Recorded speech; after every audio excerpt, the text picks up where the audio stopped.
Hey there, Paul on the plane here, and I'm excited to welcome you back to Faking Space. Hope you're ready to dive back into our analysis of the images and videos from the world's space agencies. Here, as Season 3 of Faking Space begins, we'll continue where we left off in Season 2 by covering more of the mountain of inconsistencies in the Apollo space program. Special thanks again to tireless researcher Scott Henderson, who single-handedly uncovered the problems we covered in the second half of Season 2 and continue here in Season 3 after his more than 10,000 hours of examination and investigation.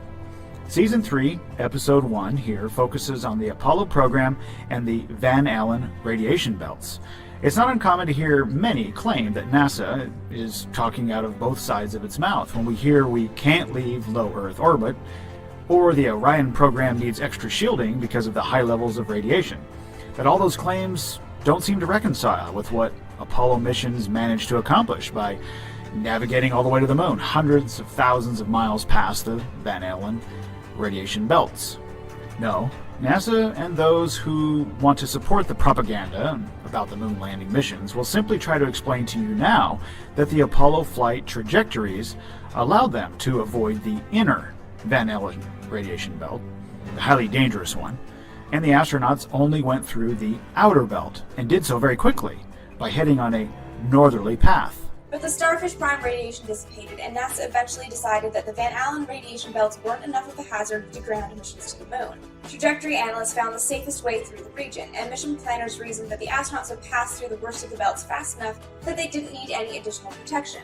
All the electronics and instrumentation lining the walls of the command module would give them enough of a kind of makeshift shelter. At the end of the Apollo program, NASA found that its astronauts have not been exposed to any more radiation than the average Atomic Energy Commission worker who deals with radioactivity on a daily basis is exposed to in a year. And really, in the scope of the Apollo program, a little bit of radiation exposure was not the highest risk the astronauts ran in going to the moon. More importantly, the course which each of the Apollo craft took avoided the most lethal parts of the inner belts completely, and they only went through the thinnest parts of the outer belt. In the end, the simple answer to why the Van Allen radiation belts were not the killer issue that some people think it was, and how the Apollo missions cut the radiation exposure for the crews to between just 1 and 5% of what it could have been, is because the Apollo missions didn't need to go straight through the Van Allen belts. They basically flew around the most deadly areas and were not in the less dangerous areas for long enough for it to be a showstopper. So while the Van Allen belts are lethal, they could really only kill an astronaut if they were to spend several days in their radioactive vicinity. And despite the challenges the belts create when leaving Earth, we should actually be thanking them for protecting life on our planet from utter annihilation. If you search for an image to show you the Apollo flight paths, you'll find this northerly route over and over again being illustrated. Makes sense, right? Whoops, not if you do your research. Here's the issue with the explanation that we now get from NASA and its fanboys and fangirls. When you take the time to dig into the information NASA originally produced and provided to the public, like Mr. Henderson has done, you will find this attempt to avoid the dangerous radiation was not really accounted for, and certainly not mentioned at the time. Take the Apollo press kits, for example, which are highly detailed, explaining each part of the mission and very technical in nature, and were released to the media in advance of each mission's launch. They fail, however, to mention this northern trajectory was part of the plan. It's not even in the documentation. And the illustrations of the path that the astronauts took away from the Earth all were planned to be at or near the equatorial plane, which is where we are told the deadliest parts of the radiation belts exist. Take this image from the Apollo 8 press kit, page 21. We are told that the various Apollo missions all traveled on basically the same course. The Apollo 11 press kit has a similar image on page 9. And then, when you dive in deeper, which you have to do, you find on page 34 where they describe the trajectory the spacecraft will take once it starts its translunar injection from the Earth. Parking orbit is just south of the equator in the South Pacific. Further, and potentially the nail in the coffin, at least to me, there is no mention of the Van Allen belts or the potentially high and even deadly levels of radiation in any of the mission transcripts during the time the astronauts were allegedly passing through the belts. Mission Control doesn't ask, how they're doing. The astronauts don't remark about how they were feeling or how the equipment or electronics are handling these high levels of radiation for hours. Well, that's because it appears that the Van Allen radiation belt issue turned out to be something that NASA was forced to address afterward. As you can see, the original image on the Smithsonian National Air and Space Museum site, a northern route was not needed to be explained until later when NASA needed to cover its tracks. Wait a damn minute. You can't change your mind on the course the astronauts took after the fact. All that extra time and fuel needed to take that course was not accounted for going into each mission. How much more fuel and time would that have required? Dig deep enough and you'll find even images like this, where the Saturn V is shown launching to the west and north and then going around the South Pole to avoid the inner Van Allen belt. As usual, inconsistencies and an extreme lack of continuity in their stories.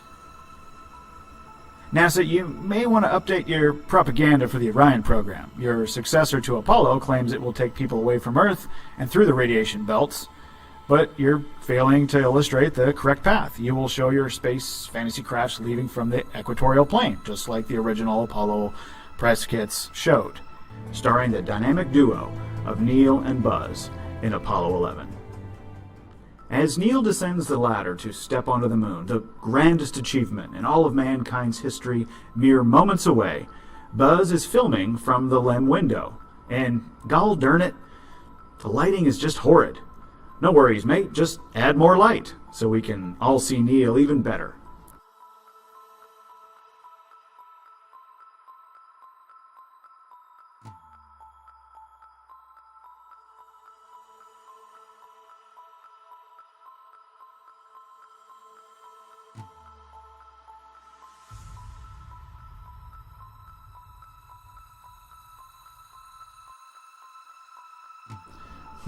It's still a little dark. Let's add some more.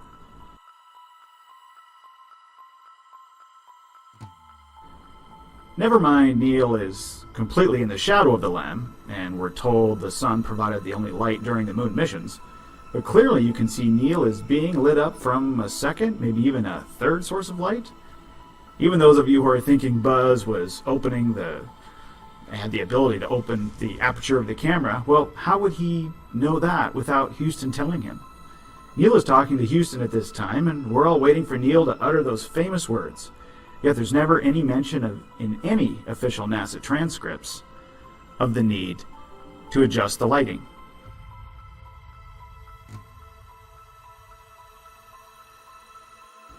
Anyone who knows anything about the moon landings knows that the two astronauts climbed out of the LEM and then proceeded to deploy the U.S. flag together. It was ceremonial, and it was well documented that that was the process, mission after mission. Well, funny thing, here's the picture we're told Neil took as Buzz began to descend the ladder for his very first time to step on the moon.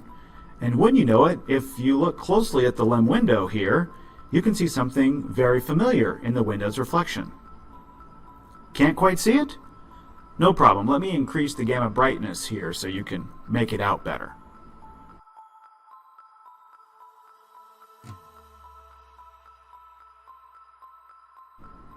And these two images clearly show that the flag has been deployed. However, Buzz has not come down the ladder at this point, and the video shows that both astronauts placed the flag together. Multiple takes to do each scene are very present throughout the photographic record of Apollo. More on multiple takes involving the flag later in this episode.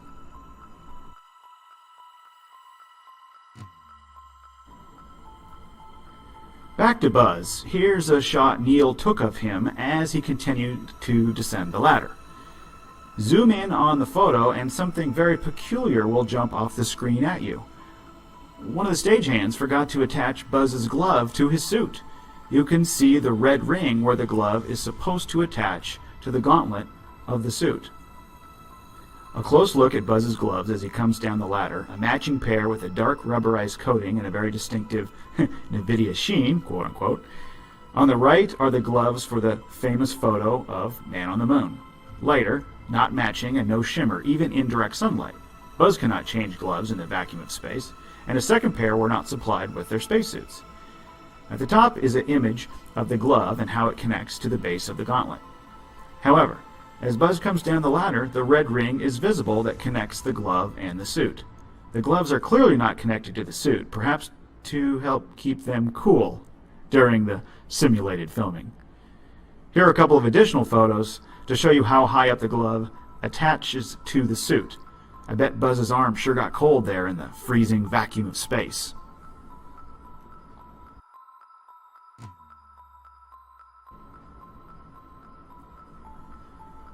Apollo 11 showing assorted items, rocks, and car parts under the LEM. Take note of these items along the shadow line on the left here. On the photo on the right, the shadow does not have anything on the ground. The set obviously has been redressed for the next photo shoot. The landing drogue has been straightened as well.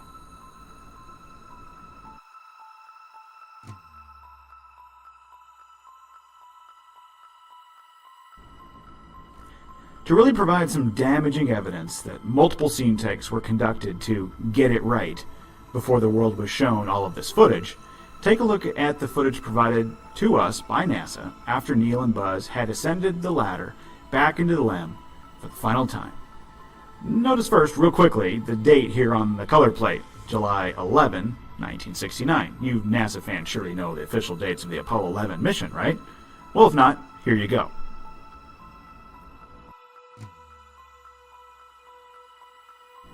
Okay, as this version of Neil and Buzz shows, they left the flag pointing almost straight at the sun and then climbed into the LEM, launched from the surface, never to touch the moon again. But in this video, there's a different version of the same events. I want to point out a few things. First, check out the double shadow from the LEM, indicating multiple light sources. Strike one. And then as the camera pans to the right to reveal the flag, take a note of which direction the flag now is pointing. Strike two. Now the camera will pan back to the left and you'll see the double shadow again, but then they cut the video and start again, and this time the double shadow has been eliminated. Strike three. Again, keep in mind that Neil and Buzz did not get back out after ascending into the LEM, getting ready to launch and rendezvous with the command module. That's 3 strikes, NASA, and you're out.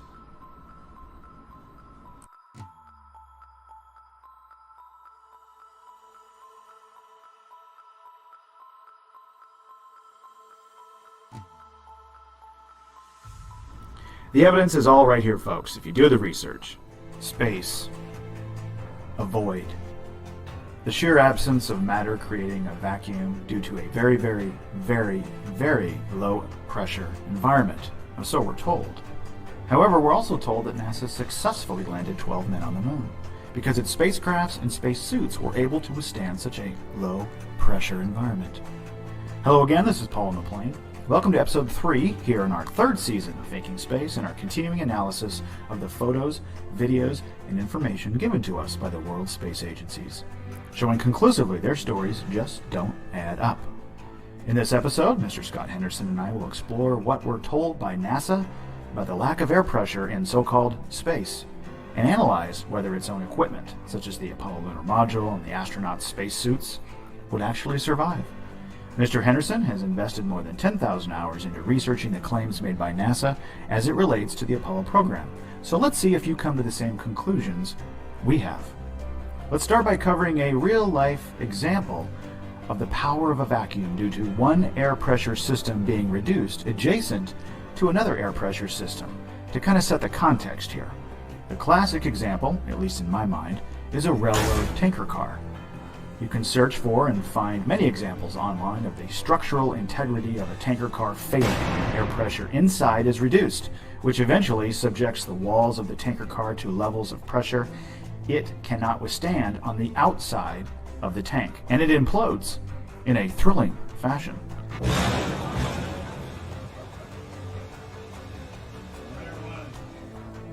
Some tanker cars are made of aluminum, some are made of steel, and they fail rather dramatically when the air pressure inside is reduced to a point where the air pressure inside the tank is not strong enough to withhold the force of the air pressure pushing against the outside of the tank. The key to grasping this is understanding what I refer to as back pressure, or the lack thereof. Let me illustrate further. In an episode of the popular science show, Mythbusters, Adam and Jamie collapsed a steel train tanker car by lowering the air pressure inside the tank down to 3.4 pounds per square inch, or psi, meaning they had increased the outside pressure pushing against the walls of the tanker to 11.3 psi, which equates to about 1,600 pounds per square foot of external pressure over the entire outside of the tank.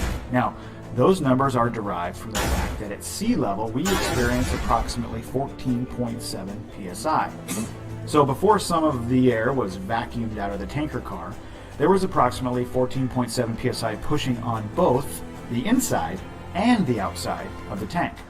But as the air pressure was reduced inside to 3.4 psi, about a 75% vacuum, then meant there was a difference, or negative pressure as some call it, of 11.3 pounds per square inch, which equates to more than 8 tons per square meter crushing into the tank externally on all sides, and it simply could not withstand it.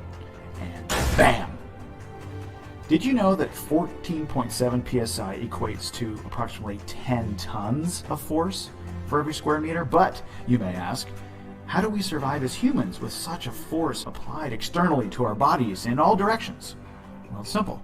There's 14.7 psi of back pressure too, a perfect state of equilibrium. And this is the important point. Now, let's go to so-called space and apply these concepts that are observable, testable, repeatable here on Earth. When we talk in terms of space, the most common scale used is torr, and it's expressed as 10 to a negative number, meaning there are a bunch of zeros after the decimal point before you get to the numbers. At sea level, 14.7 psi equates to 760 torr. And if you could achieve a perfect vacuum, which is not attainable, 100% vacuum, it would be considered 0 psi. Now bear with me here, as it's important to understand the conversion from psi to torr, and then back again to put it in terms that we are accustomed to, in order to fully understand how strong the negative pressure would be in space. That again is if space exists as we are told it is. To crush the tanker core, the air pressure was reduced from 760 torr to 176 torr. That is 14.7 psi down to 3.4 psi inside the tank. The Kármán line, as it is called, is considered to be the boundary into outer space from Earth, and it exists at approximately 62 miles or 100 kilometers above the surface of the Earth.